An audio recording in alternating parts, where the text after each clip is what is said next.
So this is going to be a surprise for absolutely no one who has ever talked to me in like the past like year or so. But we're going to start out with who am I? My name is Ash. I use they, them pronouns.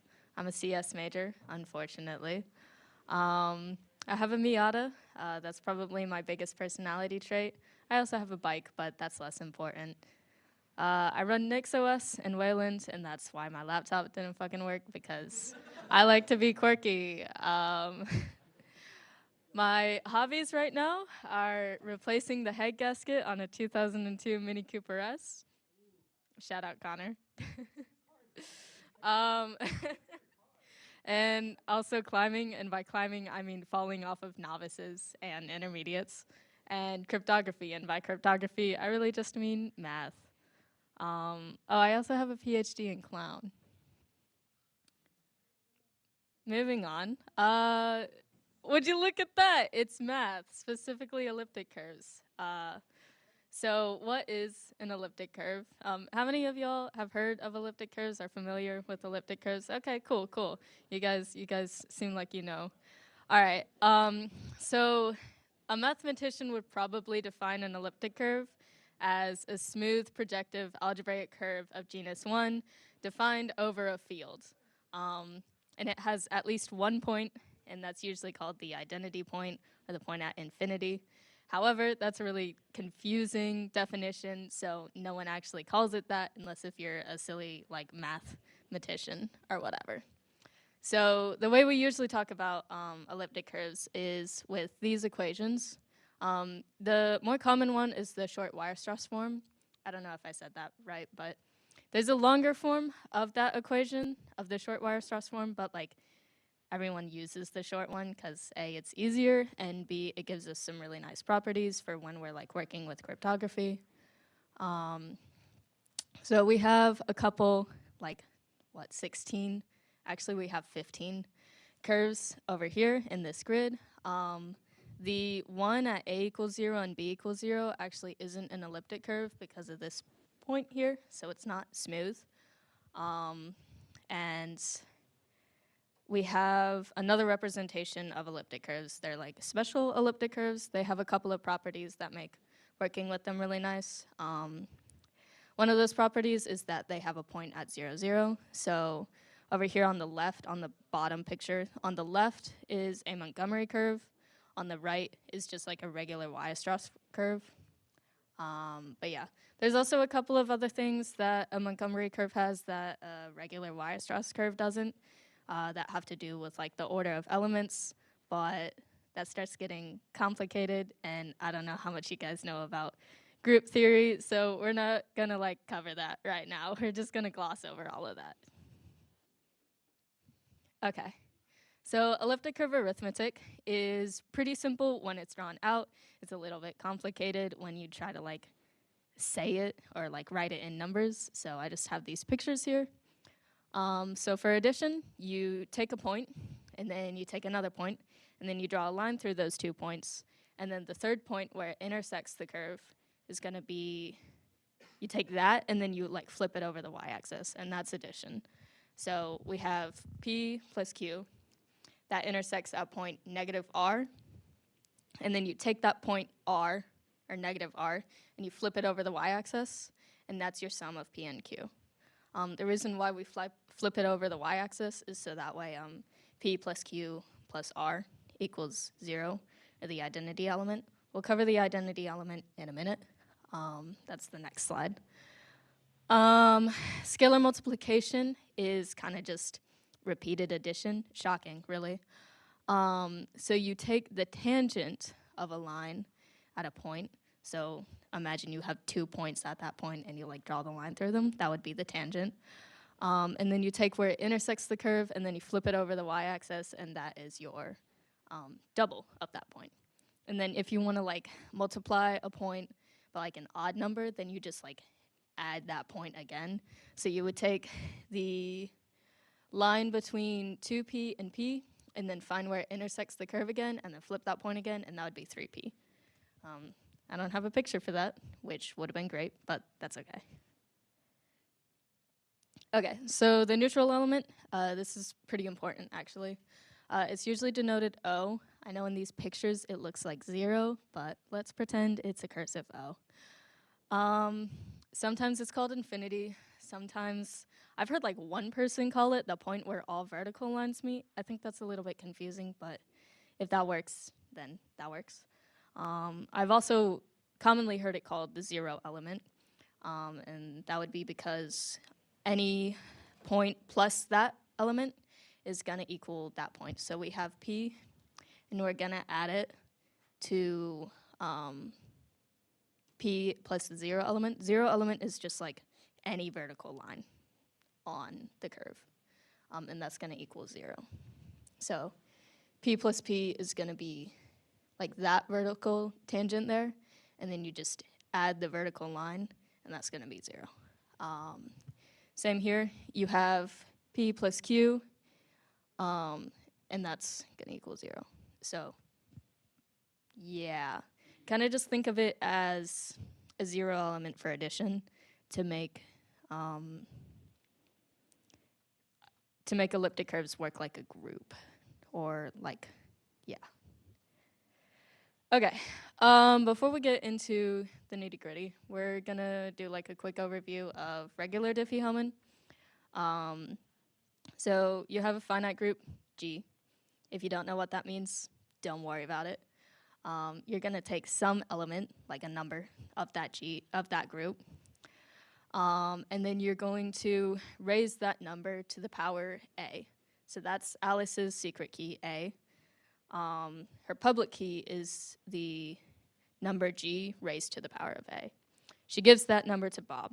Bob does the same thing with his secret key, B. So he raises the same number G to the power of B, and he gives that number to Alice, not lowercase b, capital B.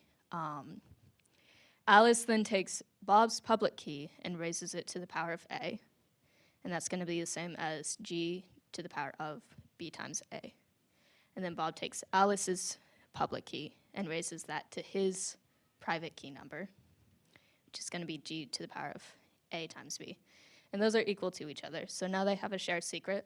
And the reason this works is because in finite groups, or in fields, well, not in fields, but like specifically over like the integer ring, and like when you mod it, it is hard to find the logarithm of a number, and then it is also hard to like take those two numbers and separate them. So even if you have G to the B, it's hard to find G to the B times A if you don't know what A is. So you need one private key to like figure out what the other private key is. Yeah, there's an analogy here. This made sense to me when I first saw it. It may not make sense to you. You have like some common paint, you put in some secret colors, and then you give those colors to the other person, and then they put in their secret colors and they end up with the same color. And you can't really like separate paint. If that makes sense to you, cool. If it doesn't, don't worry about it. Okay. So we can take that, the act of finding A and B is called the discrete log problem. And there's also a definition of the discrete log problem for elliptic curves. It's not raising numbers to the power, it's multiplying points. So say you have a point, and you have a point P, and then you have another point Q. And that point Q is a multiple of P. So you can express that Q as a product of some integer K times P. It is supposedly hard to find the scalar factor K, just given the points Q and P. Because what you would have to do is you would have to start at P, and then you would just have to keep multiplying P by every number until you found Q, because division isn't really defined over elliptic curves. So, however, on the flip side, if you're given a point P and you're given an integer k, then it's really easy to find a point q, because then you just take that point p and you keep doubling it and doubling it and doubling it until you get close to q, and then if it's even, then you're at q. If it's odd, then you just like add p again. So that's called square and multiply. If you've taken crypto, that should sound familiar. If not, you'll learn it. Okay.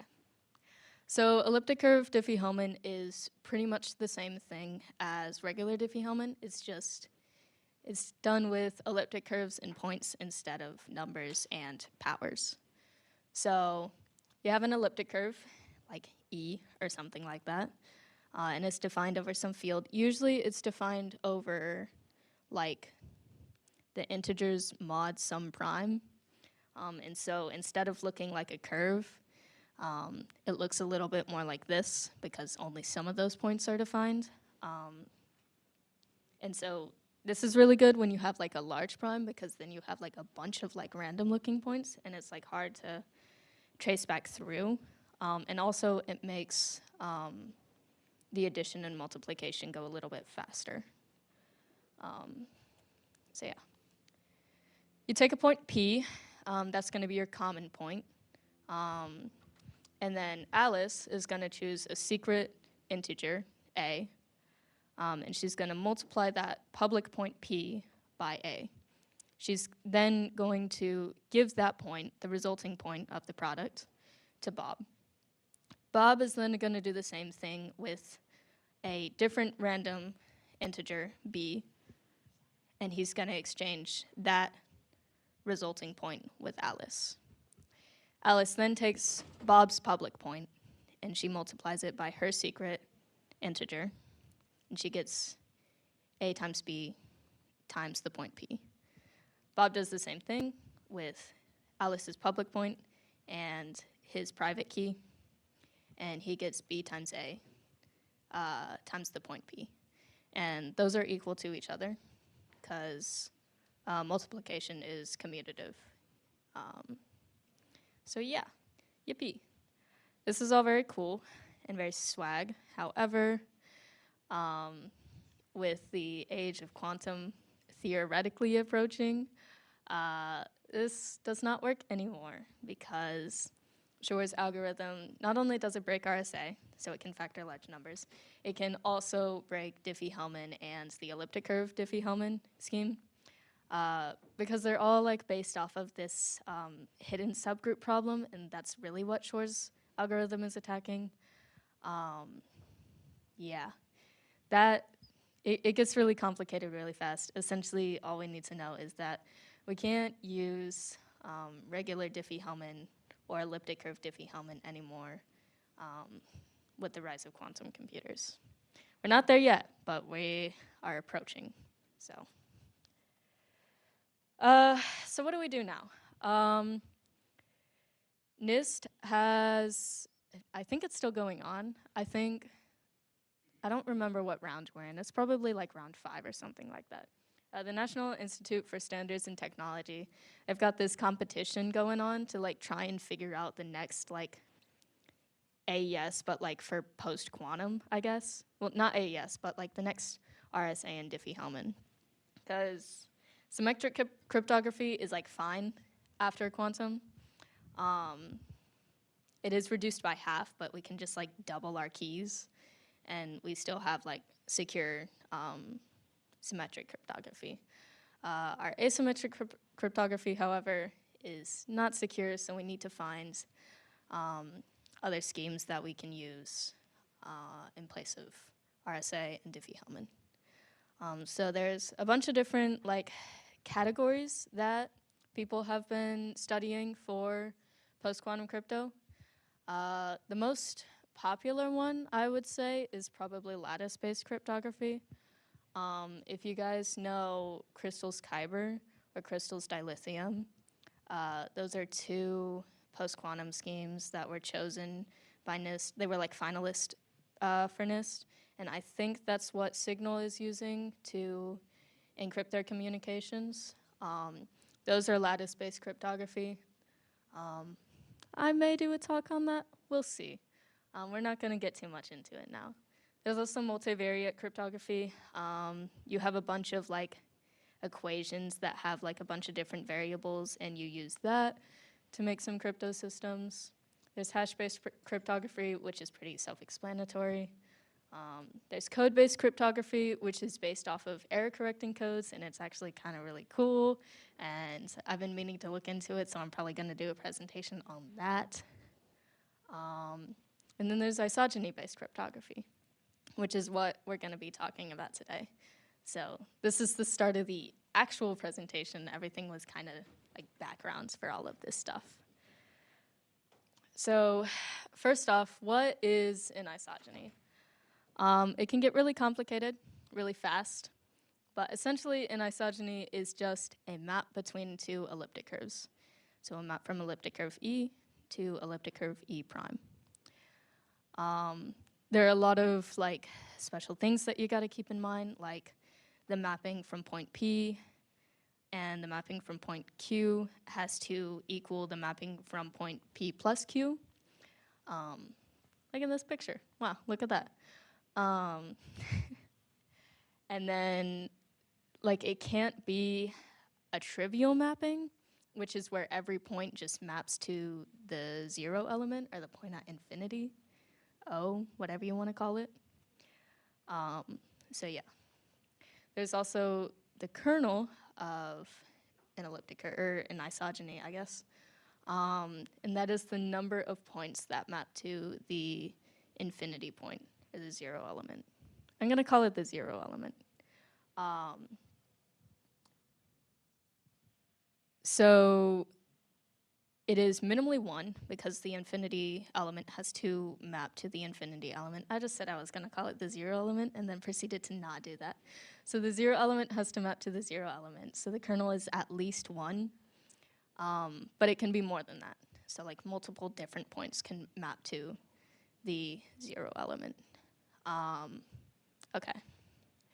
An L isogeny is an isogeny that maps L points to the 0 element. That's really all you need to know about that. There's a lot of math that goes into it, but we don't need to cover it right now, just for this like high-level overview of what we're talking about. Okay. So there's also isomorphisms. This picture is really cool. It's not terribly related to like isogeny cryptosystems, but it is related to Fermat's last theorem. There's a video by Aleph Zero. He like talked about the relationship between modular forms and elliptic curves and how that was used to prove Fermat's last theorem, and it's really cool. And this is like a representation of the J invariant of a modular form. But anyways, I'm getting like way off track here. You should totally look up the video if you're interested. If you're not interested, look up the video anyways. I promise it is like super cool. So back on track. Two elliptic curves are isomorphic if there is a degree 1 isogeny between them. And so remember that means that there's a mapping where only one point, the 0 element, is mapped to the 0 element. So all of the other points on the curve are mapped to some other point on the other curve. It is also defined as if they share a J invariant. And a J invariant is just like a property of elliptic curves. It's defined as this equation up here. I'm not going to say that. I'm just going to point to it. It's defined as that equation up there if the curve is in like Weierstrass form, if you remember that from like the first slide or whatever. So an isomorphism class is all of the elliptic curves that share a J invariant. So in this picture on the left, the first circle has all of the elliptic curves that have a J invariant equal to 15. And then the second one, J invariant of 34, so on and so forth. Okay. Yeah, okay. One more thing to say about this picture. These orange arrows, brown arrows, we're gonna say orange. Um, those are isogenies mapping like one point to one elliptic curve from the isomorphism class to a different elliptic curve in a different isomorphism class. And it says the first one is isogeny of degree 5. That means that 5 points from the 15 elliptic curve are mapped to infinity on the 34 elliptic curve. Okay. That's for small caveat for degree. Degree is defined as the size of the kernel if and only if the isogeny is separable. We're not going to get into that because we're only working with separable isogenies, so we're just going to assume that the degree of an isogeny is equal to the kernel. And we'll leave it at that. Okay, so isogeny graphs. We have a graph where the nodes are isomorphism classes. So like up here at the top, the J invariants are equal to 15, then 48, 23, 29, so on and so forth. And then the edges are isogenies of a specific degree. So the solid lines are isogenies of degree 3. The dashed lines are isogenies of degree 5.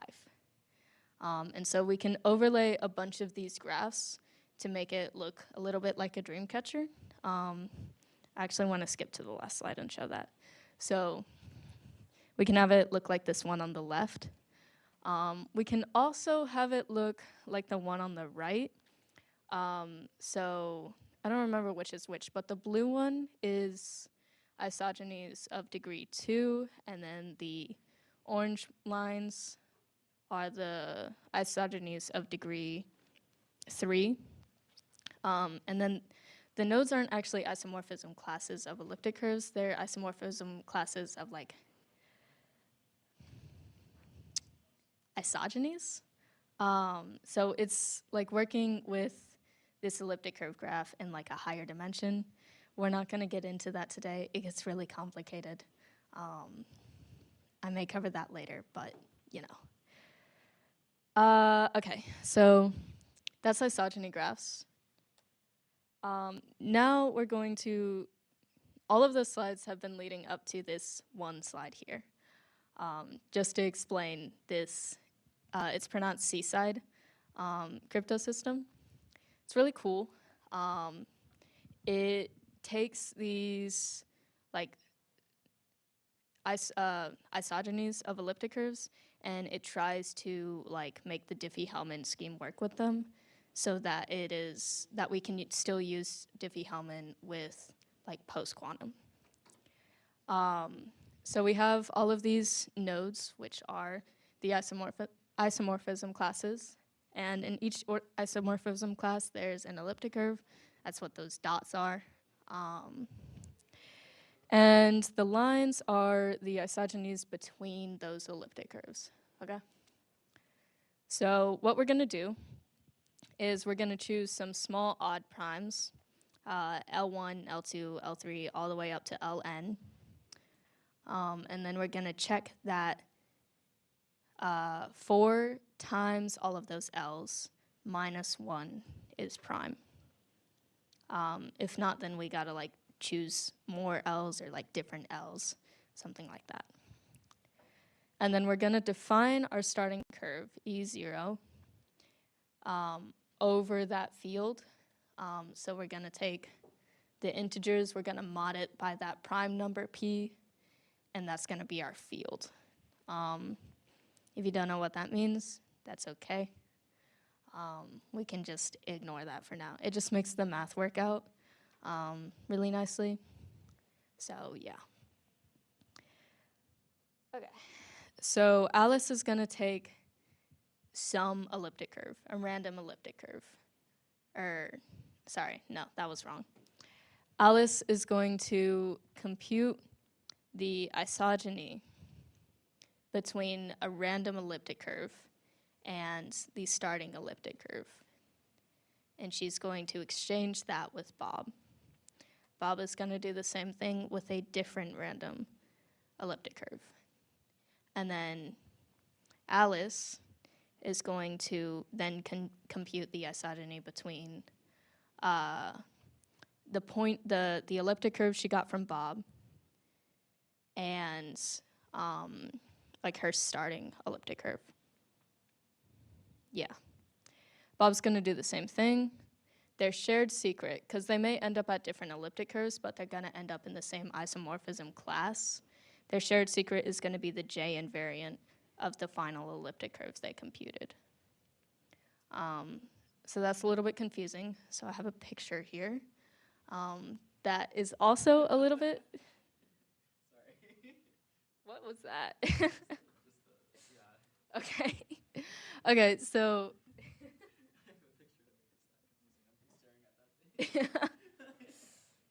Okay, so this picture is also a little bit confusing. This is not the best picture, but it was the only one I can find because when you look up seaside elliptic curve pictures online, there is not a lot of pictures of this. It's like people don't really look into this stuff or something. I don't know. It's all just a bunch of like mathematicians who like writing numbers and Greek symbols. Anyways, we're gonna walk through this picture. So Alice is gonna start at that the left isogeny up on the top, the orange one, and she's gonna compute. You could call it an isogeny walk, if you want. I think that is what it's called. So it'd be good if you called it that.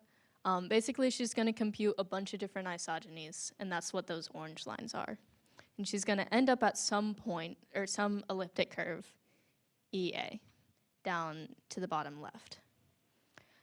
Bob is gonna do the same thing. He's gonna start at E0, and he's gonna compute a bunch of isogenies, and he's gonna end up at point EB. So they both start to the left, and then they end up in like different spots. Okay. So then Alice and Bob are going to exchange those elliptic curves, and then Alice is going to compute that same walk again.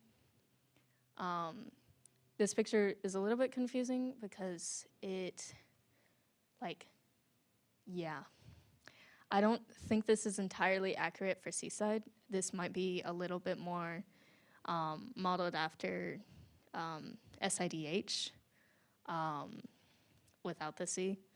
We'll cover that on the next slide. But she's going to start at her elliptic curve, or not her elliptic curve. She's going to start at Bob's elliptic curve, and then she's going to compute her isogeny walk again, and she's going to end up at some point EBA. Bob is going to do the same thing starting at Alice's elliptic curve, and he's going to do his same isogeny walk. And he's going to end up at some elliptic curve, EAB. Now, they may end up on different elliptic curves, as you can see on the right, but they're going to end up in the same isogeny class, or isomorphism class. And so the J invariant between those elliptic curves is going to be the same. So if they compute the J invariant and use that as their shared secret, then we're good to go. And we can like do whatever we want with that shared secret. We can hash it and use it as a key for like symmetric cryptography, whatever. So that's really the basics of Seaside. There are a bunch of other isogeny schemes. The first one, I don't know how to say any of those names, so I'm not going to try. That is what Seaside is based off of.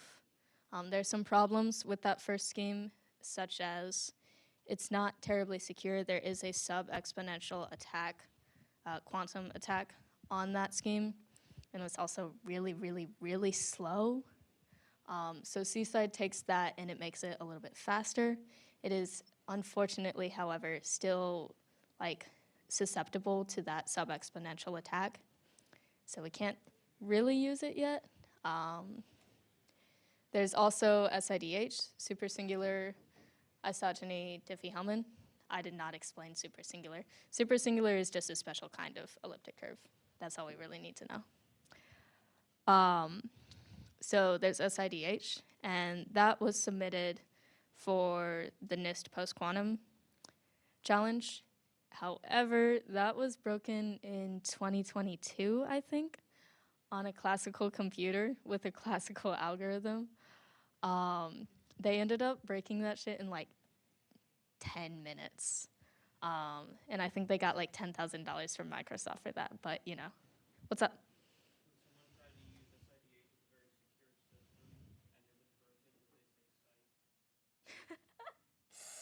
Yeah, that's funny actually.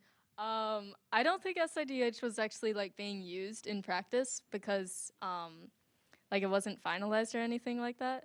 But oh, what he said was when someone tried to use SIDH as a secure crypto system, did they say psych?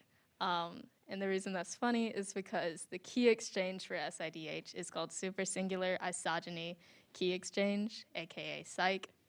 So yeah, they probably did in fact say psych.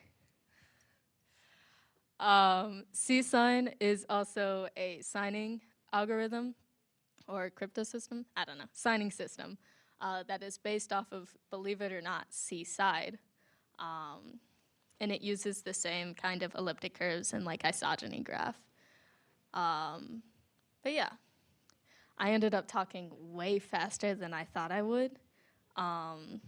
So there's a couple of resources here. The first one is really good. No, not the first one. The first one is good. That's not the one I meant. The second one is really good. It gives a really like intuitive understanding of isogeny-based cryptography. It defines like what a kernel is, what the degree of an isogeny is. It's like, what is an isogeny? What's an elliptic curve? Because this is a lot of stuff that the first two links are going to assume that you know already, and they're going to use a lot of complicated symbols and math and be like, yeah, you know this. And you're going to be like, no, I do not know this. What are you talking about? So I really like that second resource. The first resource is the official website for Seaside. The third one is this like cryptography blog. I think it's based in Europe or something like that. They do a lot of really cool research. They do a lot of really cool, a lot of people write some cool blogs on there. This blog link specifically is really cool because it's also a high-level understanding. This actually covers the like key recovery tech on SIDH that I was talking about earlier, that I mentioned earlier, and it does it in like a really intuitive manner. So once you understand like the high-level details, then you can like read the paper on the attack and actually understand what's going on instead of like speaking Greek. There's also Tanja Lange. I don't know if that's how you say her name, but she was actually one of the creators of Seaside. There were like 3 other creators. I don't remember any of their names. She has a YouTube channel where she posted a bunch of videos from like this class that she taught. Actually, there were 3 different classes that she taught, and they're really good for not only like isogeny crypto, but like other post-crypto schemes and like regular crypto as well. She also covers some like attacks on regular crypto. She covers the baby step, giant step attack on the discrete logarithm problem, which is really not necessarily intuitive, but she explained everything in a really like understandable format. So I highly recommend any of her YouTube videos. And then Wikipedia, my beloved. That's where I got most of these pictures from. And also, Wikipedia also tends to be written in like more of a layman format instead of like a mathematician paper format, and so it's easier to understand. So if I said anything inaccurate, blame Wikipedia. Any questions? What's up, Connor?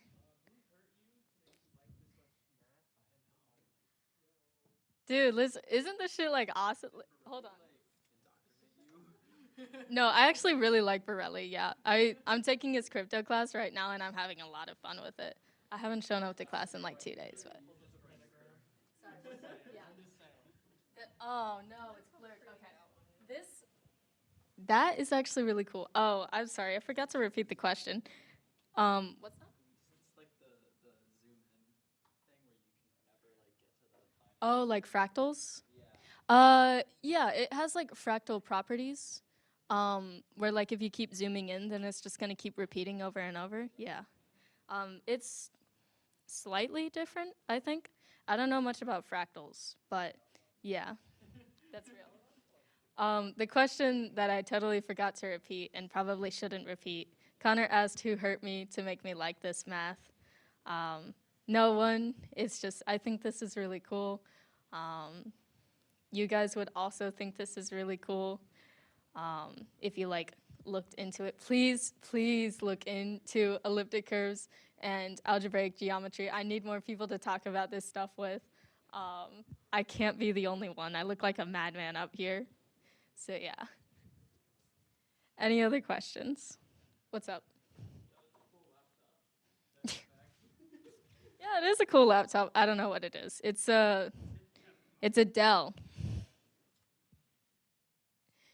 Anything else? Are we good? Okay, cool.